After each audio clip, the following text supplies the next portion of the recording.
안녕하십니까. 마석봉 작가입니다. 아주 오래전 제가 다니던 학교는 음악대학하고 미술대학하고 같이 붙어 있었습니다. 그래서 아침에 학교를 가면은 음악소리가 계속 들렸고요. 하루 종일 음악소리가 들렸던 적도 있었습니다. 교양 수업도 같이 들었었고, 매점도 같이 썼었고, 여학생들이 많았었고, 남자들은 귀했었던 것 같아요. 특히나 미술대학도 그렇게 남자들이 많지 않았었는데, 어쩔 때는 키가 작은 친구가 큰 콘트라베이스 악기통을 들고 큰 첼로 가방을 들고 그럴 때 제가 여러 번 들어줬었던 기억도 있고요. 매점에서 같이 밥도 맨날 먹었었고요. 뭐 같은 과였다고 생각하면 돼요. 교양 수업도 같이 받았었고요. 상당히 그런 기억들이 지금 생각하면 새록새록 좋습니다. 음악 용어 중에 오케스트레이션이란 말이 있습니다. 관현악법 기악 편성법이라고 말을 합니다. 쉽게 말하면 악기들을 통해서 아름다운 음악을 만드는 방법이라고 말할 수 있습니다. 음악은 특히나 많은 악기가 모여 있다고 해서 좋은 하모니가 만들어지는 건 아닌 것 같습니다. 그래서 오케스트레이션 과정에서 제일 중요한 것은 각기 악기 특성을 빨리 이해하는 게 가장 중요하다고 합니다. 이 악기는 어떤 소리를 가졌는지, 어떤 악기와 하모니를 이루면 더 좋은 소리를 낼까, 이런 게 가장 중요하다고 합니다. 연주를 하다 보면 악기 특성에 맞게 오케스트레이션을 하는데, 어떤 악기는 멜로디를 도맡아 주인공 역할을 하는 경우가 있고요. 어떤 악기는 화음으로 보조를 맞춰주는 조연의 역할을 하는 경우가 있다고 합니다. 현악기를 예를 들어보겠습니다. 바이올린, 비올라, 첼로 등입니다. 몸집이 가장 작은 바이올린은 빠르고 높은 소리를 가지고 있어서 화려한 주인공 역을 맡고요. 중후하고 따뜻한 소리의 주인공 첼로는 상대 역을 맡습니다. 반면에 비올라는 화음을 맞춰주고 연결해주는 조연 역할을 하게 되는 겁니다. 분명히 한 무대에서 같이 연주를 하는데 누구는 주인공 역할을 하고 누구는 조연 역할을 하게 되는 겁니다. 그러면 멜로디를 연주하는 비올라가 빠지게 되면은 그 무대는 어떻게 될까요? 비올라는 음식의 양념 같은 쓴맛, 단맛, 신맛, 음악의 맛을 차지한다고 합니다. 눈에 띄지 않지만 이렇게 비올라는 음악에 중요한 역할을 하고 있습니다. 우리 일도 누구는 강의를 하고 어떤 사람들은 제품 시연을 하고 상담을 하고 다 각자의 탤런트가 이루어져서 하나의 팀이 이루어집니다. 그래서 저희도 하나의 오케스트라가 되는 겁니다. 꼭 무대 앞에서 화려한 스포트라이트를 받는 게 우리 사업의 전부는 아니라고 생각합니다. 비올라는 오케스트라에서 눈에 잘 띄지는 않지만 묵묵히 그 자리에서 본인의 일을 충실히 하는 악기입니다. 우리 주변에 보이지 않는 비올라 같은 분들에게 항상 고마움과 사랑을 느끼는 하루가 됐으면 합니다. 여러분, 우리가 네트워크 마케팅 회사를 결정할 때 조건이 뭐라고 생각하십니까? 회사는 5년 이상 됐는가? 재무구조의 투명성과 안정성이 있는가?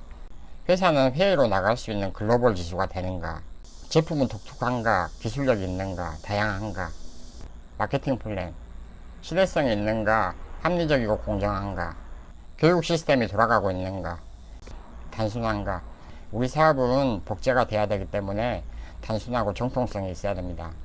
비전을 보고 꿈을 꾸고 미친듯이 1년 2년 사업을 합니다. 밤에 잠도 안 자고. 꿈이 현실로 이루어지고 있어요. 그런데 어느 날 회사가 사라져 버립니다. 그럼 어떻게 돼요? 인생이 날아가 버립니다. 끝나는 거죠 뭐. 우리나라는 현재 공정거래위원회에 등록되어 있는 업체가 140여 개 됩니다. 많은 회사가 새로 생기고 많은 회사가 사라지기를 반복합니다. 2019년에 다국적 기업 메리케이가 한국을 떠납니다. 글로벌 지수로 보면 전세계 5위 안에 드는 회사였습니다. 또 7년 전에 에이본이라는 회사가 한국을 떠납니다. 에이본은 당시 아메이를 누르고 전세계 매출 1등이었죠. 에이본이 한국을 떠난 이유는 매출이 작아서랍니다. 그러면 한국에 남아있는 사업자들은 어떻게 될까요? 이렇게 세계적인 회사들도 불안한데 국내에서 새로 생긴 회사들은 얼마나 불안하겠습니까? 그래서 네트워크 세계에서는 회사를 선택할 때 3년에서 5년은 지켜봐야 된다는 말이 있습니다. 그래서 첫 번째가 우리는 회사 선택입니다. 10년, 50년, 100년 갈 수 있는 회사. 죽을 때까지 연금성 소득, 권리소득이 나올 수 있는 회사를 선택해야 돼요. 그런 회사에서 죽으라고 해야 됩니다. 여러분 차분히 생각해 보십시오. 우리가 하는 일의 궁극적인 목적이 뭡니까? 연금성 소득, 권리소득입니다. 일을 안 해도 죽을 때까지 파이프라인을 만들어서 돈이 나오는 구조를 이야기합니다. 그래서 돈이 나오는 회사가 없어지거나 망해버리면 안 된다는 겁니다. 첫 번째도 회사, 두 번째도 회사 선택입니다. 2008년도 우리나라 네트워크 마케팅 회사 매출 순위 한번 볼까요? 아메이, 뉴스킨, 허블라이프, 그 다음에 7개가 우리나라 국내 회사였어요. 10년이 지난 지금 다 없어져 버리고 한두 개 남아있는 회사는 저 구석에 처박혀 있습니다. 여러분들 잘 아셔야 되는 게 회사가 중요한 게 아니라 내가 중요한 겁니다. 저희는 돈 벌러 왔습니다. 정당하게 일을 해서 땀 흘리고. 3년이 안 된 초기 네트워커들은 이상할 정도로 회사의 애사심과 찬양심이 강합니다. 우리 일은 각자가 원하는 회사를 선택해서 그 회사의 제품을 유통시키고 땀 흘려서 노력해서 돈을 벌어가는 게 전부입니다. 그만두면 회사에서 퇴직금 줍니까? 아니면 회사에서 매달 월급 줍니까? 아니면 은행에서 나 네트워크 한다고 신용대출 해줍니까? 회사와 우리는 종속적인 관계가 아니라 파트너십 관계입니다. 여러분, 그래서 우리는 정확하게 일의 맥을 알고 하셔야 됩니다. 이 네트워크 마케팅이 뭔가, 우리는 어떻게 맥을 잡아서 일을 해서 돈을 벌 것인가, 어떤 부분 참 안타까운데 그 환상에서 좀 깨시고 실질적으로 내가 성공하고 내가 돈을 버는 회사가 중요한 겁니다. 회사는 돈을 엄청 버는데 나는 돈을 못 벌어요. 그게 뭔 필요 있어요? 여러분 나라를 구하십니까? 애국자입니까? 필요 없습니다. 내가 노력해서 땀 흘린 만큼 벌어가야 됩니다. 그게 정답입니다. 내가 아는 만큼 보이는 거고 모르면 당하는 게 세상이에요. 코로나 이후의 사업들은 점점 힘들어지고 있습니다. 어떤 사람들은 기회가 되고 어떤 사람들은 나락으로 추락한다는 겁니다. 그래서 정확하게 판을 읽을 줄 알아야 되고 그 안에서 성장할 수 있는 걸 찾아야 된다는 이야기입니다. 우리가 보면은 네트워크 사업을 한다고 들어오는 사람보다 현재는 나가는 사람이 훨씬 더 많아요. 사업자들도 한 회사에 머무는 것이 현재 낮아지고 있습니다. 안타까운 것은 초창기에 저와 같이 사업을 했던 분들도 많이 안 보이시고 모르는 사람들로 채워지는 게 아쉬운 현실입니다. 그리고 예전에 비해 일반 기업체 제품들이 퀄리티가 많이 높아졌습니다. 예전에 소비자들은 네트워크 제품은 참 제품은 좋은 것 같아요 이런 말들을 했었습니다. 요즘은 안 그래요. 초창기 때 아메이 그러면 에롯이라는 세제가 상당히 유명했었습니다. 멜라루카는 오일로 출발했고요. 모나비 주스, 로니 주스. 그런데 지금 아메이 말하면 에롯이 말하는 사람이 거의 없습니다. 요즘 엄마들 마트에 가면 다 봅니다. 고농축, 친환경 그런 거 다 따져보고 사요. 그래서 그만큼 제품들의 퀄리티나 가격대가 좋아졌다는 거예요.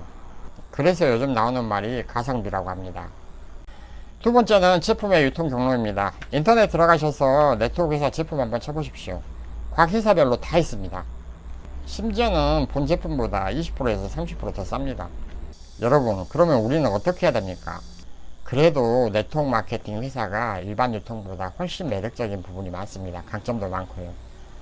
가끔씩 모르시는 분들이 이렇게 말하는데 사람들의 편견이 그렇습니다.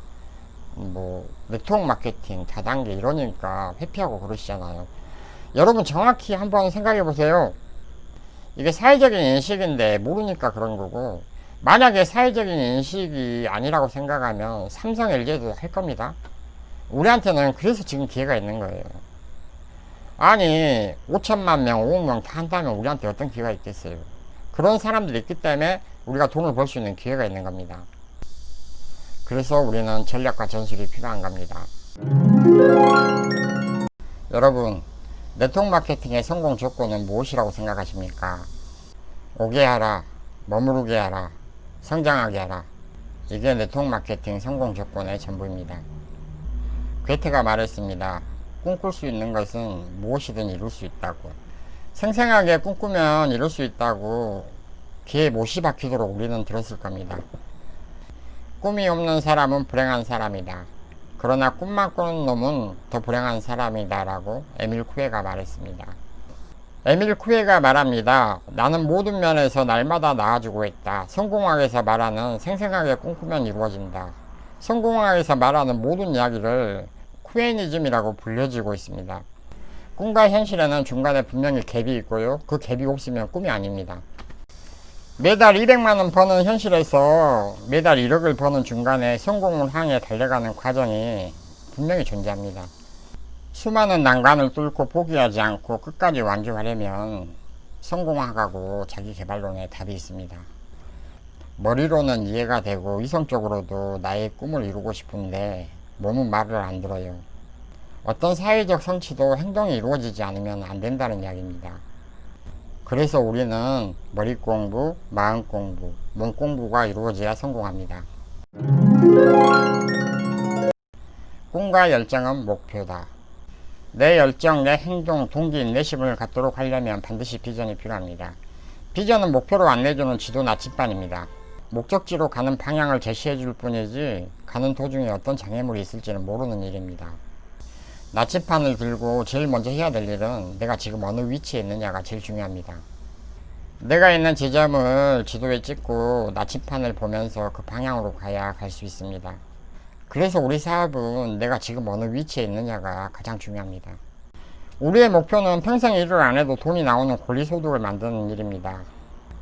현장에서 일어나는 일은 현장에 있는 파트너들이 해결해야 되고요. 멀리 떨어져 있는 스폰서가 해결할 수가 없어요. 그래서 스폰서가 파트너에게 철학, 비전, 목표를 제시해주고 갈 수 있도록 복제를 시켜주는 게 우리의 일입니다. 이것이 리더가 해야 될 역할입니다. 무조건 하라고 해서 되는 게 아니고 믿으라고 해서 믿어지는 것도 아니고 믿어져야 믿는 겁니다. 방법과 원리를 이해시켜줘야 꿈이 인식을 하고 행동으로 옮겨진다는 겁니다. 서양 우화에 이런 이야기가 있습니다. 중세에 어느 신부님이 길을 가다가 돌을 쪼는 석공을 만났습니다. 첫 번째 석공에게 지금 뭐하고 있습니까? 하고 묻자 석공이 짜증을 팍 내면서 보면 모르겠냐고 돌 쪼개고 있다고. 두 번째 석공에게 묻습니다. 지금 뭐하고 있습니까? 먹고 사는 게 목구멍에 포도청이라 이렇게 힘든 일을 하고 있어. 세 번째 석공에게 지금 뭐하고 있습니까? 하고 묻자 석공은 새로운 신전에 조춧돌을 놓기 위해서 혼신의 힘을 다해서 돌을 쪼고 있습니다. 첫 번째 석공은 자기가 지금 뭘 하는지도 모르고 일을 하고 있는 거고요. 두 번째 석공은 하기 싫은 일을 생계를 유지하기 위해서 억지로 하고 있는 거고요. 첫 번째, 두 번째 부류는 사명감, 책임감이 없는 겁니다. 파트너들을 꼭 성공시켜야 되겠다. 그런 거 절대 없습니다. 나만 잘 먹고 잘 살면 된다. 그런 부류입니다. 세 번째 부류는 내가 비록 힘들지만 이렇게 보람 있는 일을 하고 있다.